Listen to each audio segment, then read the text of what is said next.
What's up, everybody? Welcome to a WNBA State of Mind, where we mainly discuss basketball, but we love other sports. I'm here with my guy, Don Dada, Dominique Wilford. What's up with my dude? I'm your host, Adrian, aka Goody Goodson. We're here to talk to you about what's hot, what's not in the WNBA, in the NBA. We're gonna start off with there first because it's just so much going on, Don, that I feel like a kid in a candy factory, over here, like when I'm on Instagram and I really kind of like left my presence from Twitter. It's just not, it never hit for me. It's consistency, Goody, just with anything in life. People out there, consistency.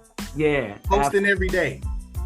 Absolutely. So I'm just like, let me leave it alone because I got so many things I'm trying to do, jack of all trades, and I want to be a master of all of them. So I want to spread myself too thin. But the craziest news of the summer, and there's been so much news basketball-wise, from the G League to the NBA to Summer League to trades to, re-signings and all of that, max contracts. The craziest news of the summer, to me, Bronny and his cardiac arrest incident. Elaborate on that a little bit. Yeah, it was so unfortunate, what happened, and prayers once again out to the James family. I know the James family well. We just hoping that Bronny, gets better. Some things are bigger than basketball, and this is one of them, man. When you talk about somebody's health and a health scare such as cardiac arrest, which he was a perfect human being, healthy, young, healthy kid. And to have cardiac arrest, they talk about all the things that go wrong after COVID, and then, after you take those shots and things like that. I'm not saying that was the reason, because no one knows but the doctors and Bronny and his family. But once again, definitely prayers up to him and the James family. LeBron, you know how we get down. We'll see you in traffic. I know that's right. Peace out to the family. Being at the top 100 with him last year, and getting to be around him and know him as an individual and not so much as a basketball player. He's a really good guy, really good kid, very respectful, studies the game, knows the game, is very intelligent, intellectual, and a gentleman first and foremost, which I love the most. And so, peace out to him. One love. We all one big family. We all want everybody to do well. And of course, your health is first, so take your time coming back. Make sure that you, take your time coming back, because we want to see you play again. But once again, we want to see you breathing. And so, you're listening to a WNBA State of Mind. If you just chimed in, we're talking about what's hot and what's not. We're just getting started. Okay, moving ahead in the NBA.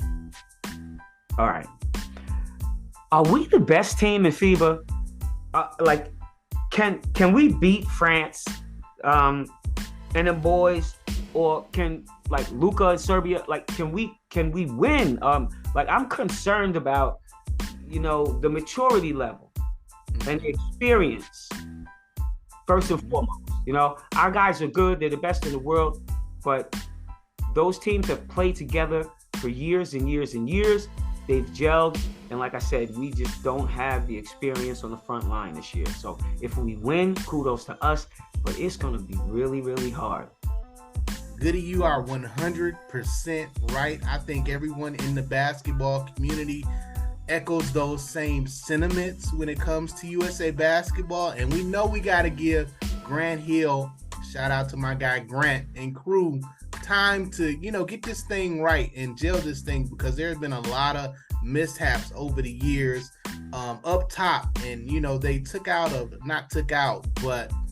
they had a big turnover within USA basketball. It's a lot of moving pieces. Goody, as you've played USA basketball, it's a lot different internationally than it is professionally here. So with those moving pieces, we're just really going to have to give Team USA time. And as you echoed, as my guy Gilbert Arenas echoed, we're not winning gold. That's not happening. People just be very patient with this group.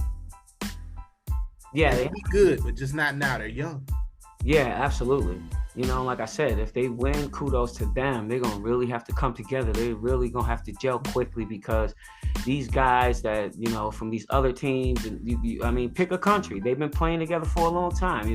It's basically a club team. You go from mini to juvenile to elite, and then now you're playing pro. So it is what it is, and so good luck to those guys in that department. But I gotta roll back. It's kind of like I'm trying to roll forward, but it kind of like this next subject intertwines with this.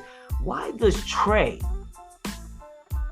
and I'm gonna say that again, why does Trae get overlooked as a leading point guard? I know that's your guy, and you're gonna have a lot to say about this. And I've started to watch it because I'm looking at his page, and he's working out, and he's showing people his strength, and he's and all of these different things that he's trying to speak to, because I'm hearing it's his size, it's his strength, his likability. For some reason, okay, they picked Brunson, Chris Paul, and even Halliburton over him as far as being a leading guard. Can you speak to that a little bit? Everyone knows how we feel about Trae Young over at Sports Talk 2319. 5 years ago, really 6 years ago, Rashad spoke his name to the world, and we were called crazy. We were told that, he's not an NBA player by several NBA executives and scouts. He would never make the league. He would never get drafted. Pro ball is just not his thing. He's entirely too small. But we go back to other small guards who have been successful in the league and have had great careers. Tyrone Muggsy Bogues, our guy, one of the shortest, athletes on the planet, at 5'3". You go back to Spud Webb, who was 5'5". Then, you even go up, my guy Earl Boykins, shout out to Eastern Michigan University, strong as an ox. Earl Boykins.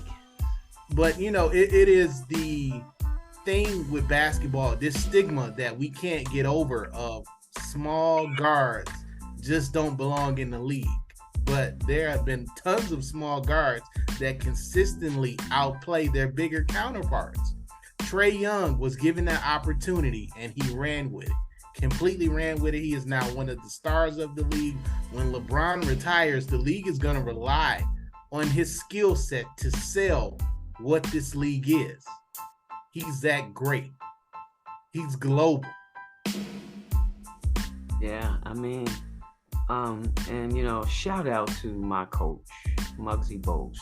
He coached me when my last year in the season in the league, Charlotte, and I promise you, he a little short guy. You know what I'm saying? Big heart, but he muscular. I remember them doing a piece on him about how many pounds he lifted on his legs. It was probably like 400, 500 pounds.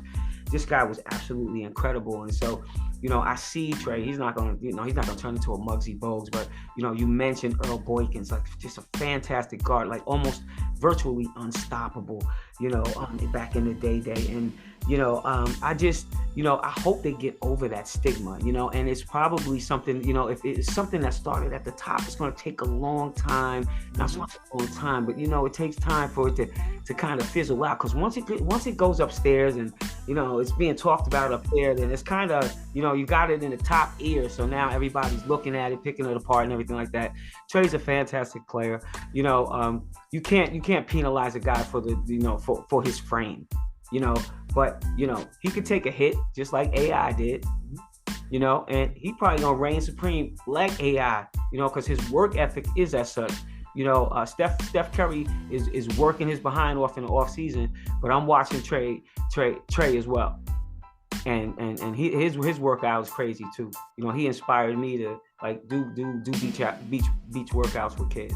And so it's like unmatched. And so kudos to him, moving along. And, this is burning. And you're listening to a WNBA State of Mind. If you're just joining, we're talking about all of the topics in the WNBA, NBA, what's hot, what's not. We're just passing through the NBA. So welcome to the show. Coming up on the NBA, the WNBA. And in the WNBA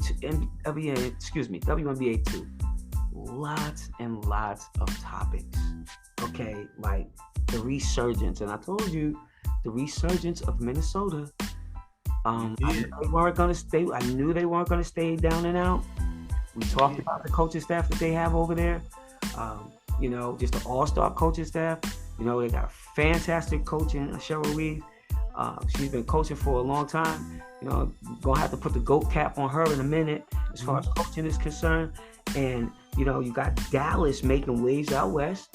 If they can manage to keep themselves in the game, and with the fighting, and that's it. That comes with maturity. Yeah. But kudos to that coaching staff over there as well. Because they're doing a fantastic job. That's one of those teams that I want to work out anyway. And then you got Hot Atlanta, with their exciting franchise. However, the Commissioner's Cup on the 15th with the Aces versus New York is the big ticket. Is the big ticket right now. And also, it's a bird's eye view into the playoffs. Okay? Because both of them neck and neck. They won. New York kind of gave them the business and sent the Aces a message last week. Yeah. Okay? Sent them a huge message last week. They beat each other during the season. Like I said, New York served the Aces up last week, like they was playing in Wimbledon. And to me, it comes down to the defense, three-point shooting, defending the three, rebounding, 50-50 balls, getting to the free throw line, and controlling the tempo when it counts. That's going to be the battle. Now, New York having Vandersloot, that gives them a one-up on that in that department. Yeah. So I'm over here already, like Michael Jackson with a bag of popcorn in a movie. Absolutely, Goody. I mean, both franchises are on pace for, of course, the best record that either franchise has ever had in the history of both of those franchises. So, that says a lot about both organizations. It really does. But when it comes down to it, if you noticing what's going on with the series here, whoever has home court, they're dominating. It's weird. Can you kind of speak to, what happens when you're at home and, you got your comforts, you got your favorite restaurant you can go to, the routine. Not a lot of people get this, but when you travel, you're taken out of your routine. Same thing for basketball players. You wake up, you go to practice, you go to shoot around, and then, you're like, all right, I'm in this strange new city, but I want to get my favorite meal to calm me down, to calm my nerves down. I don't want to go back to the hotel. I want to venture out a little bit. Can you kind of speak to, the mind of an athlete, what goes through on game day, and you're away from home? Because that's key in this series. Well, I can honestly tell you, the franchises that I played with, we were a away team. Okay, we were a away team. We were problem on the road. We had a better record on the road. We were more focused on the road. I was always, either way, I'm going to be focused at home or on away. But away, you get more focus. It's easier to be distracted when you're at home. Okay, because you got your family, you got friends, you got your favorite restaurants, you got things that could take you out of your element very easy. Yeah. But real talk, you just got to get in your element, period. You got to stay ready at every moment. Yeah. Focus, how you eat, how you sleep, how you drink. Elaborate on that a little bit, and some of the athletes that you trained, and some of their mentalities when they were playing in games, or in series where, you really got to man up, injuries kind of go to the wayside. You got to focus. You might have little knick-knack pains that have been, aggravating you throughout the season. It's just so many different things that happen. So many elements. Players get hurt. You're short. The season is going long. You might be on the road for a while. It's really psychological. And the more mentally stable that you become, the more centered that you can stay. Listening to different tapes, and I listened to Edgar Casey, and I did meditation And I started that when I was in Brazil, when I was young. And I just listened to Edgar Casey before the game and used a lot of imagery and calmed myself down and saw myself successful. And those things are important, and we can't forget about that.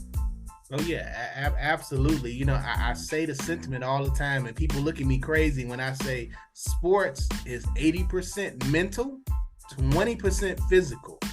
If you believe, you can definitely achieve.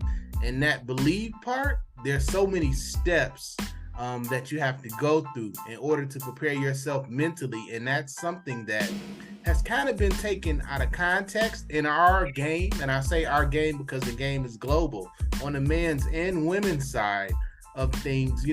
I've been to a couple of youth events this summer. Some of the camps I went to, they really stress players' mental and mentality and really talk to the players about their mental state. Other camps I went to, it was just that we're going to roll out the basketballs and we just going to play. And, those camp directors, I kind of went to them and said, hey, you guys are not talking about the mental side of the game. And, I kind of got funny looks. And I said, let me spend some time with your kids, 20, 30 minutes to really dissect what that is. And, it was well received by not only the kids, but the parents as well. Because as you know, it all starts at home. What happens at home translates to the outside. And that even goes for professional athletes. What you learned in college, who your college coach was, what you had to deal with from that point on to your professional career. All those things matter. If you don't have the right people in your circle, we see it all the time. An athlete gets into trouble. The funniest thing was I was watching Netflix the other day. My guy Johnny Manziel, who was a star over at Texas A&M, but he flamed out very quickly in the NFL. And he said, "Hey, I wasn't really prepared for this. I wasn't ready for this because everyone around him was, hey, fame, fame, fame, money, money, money." And, they didn't worry about him as an athlete and his mental state. And it caused him to, flame out his career before it even begins. So, I say out to the parents that are out there listening, as well as those athletes that are listening to this current show, get you a mental coach. If you don't know who that is, Google is your friend. You can always reach out to, myself on social media. I can point you in the right direction. I know a ton of mental health coaches. It's so important. Absolutely. And that's a nice way to wrap it up too. Give us a little something to take out here for the summer. I know you watched a lot of basketball this summer, basketball tournaments, a lot of kids getting watched, getting evaluated, getting picked over, and talked about. Give me some advice for some kids that they could take from the summertime to keep them focused and not get so nervous about whether a coach is going to come and get them. What are some things that they should be focusing on rather than just, getting all heady about, oh, am somebody going to come watch me and give me a scholarship? Yeah, absolutely. The rankings and things like that you guys look at every day, they don't matter. That is somebody's opinion. What work you have put in this summer, last season leading into this summer. If you have put in the actual work that it takes to be successful in this game, someone will find you. Like we always say, Goody, from our time in, professional basketball, the NBA and the WNBA, they don't leave no stone unturned. You are an investment. You're getting $1 million, multi-million-dollar contract. They're going to ask everybody about you. So, that part of the game, they're going to find you. If you can play, they're going to find you. You just got to play. You got to get out there and work and not worry about the rest of the other stuff that goes on. Work is the key, and do the basics. It all comes down to the fundamentals. My guy Jamal Crawford, love him to death. Him and his family, awesome dude. A little while ago, he posted, a workout that he was doing himself, getting ready for his pro-am that normally happens in, the Seattle area in July. He was doing basic two-hand ball dribbling drills. And, people tried to shame him on social media to say, you're a pro. Why are you doing those little things? Because he said the basics are what got me to where I am today. The basics. It's not rocket science. It's basketball. And you're listening to a WNBA State of Mind, and you're going to take it out of here with that one. My guy Dominique Dada Wilfred on here, just dropping nuggets to the people out there. Thanks for coming on the show. Go download a WNBA State of Mind on Spotify or on your podcast listening to platform. Thank you for coming on the show. Peace out. Sammy Sosa.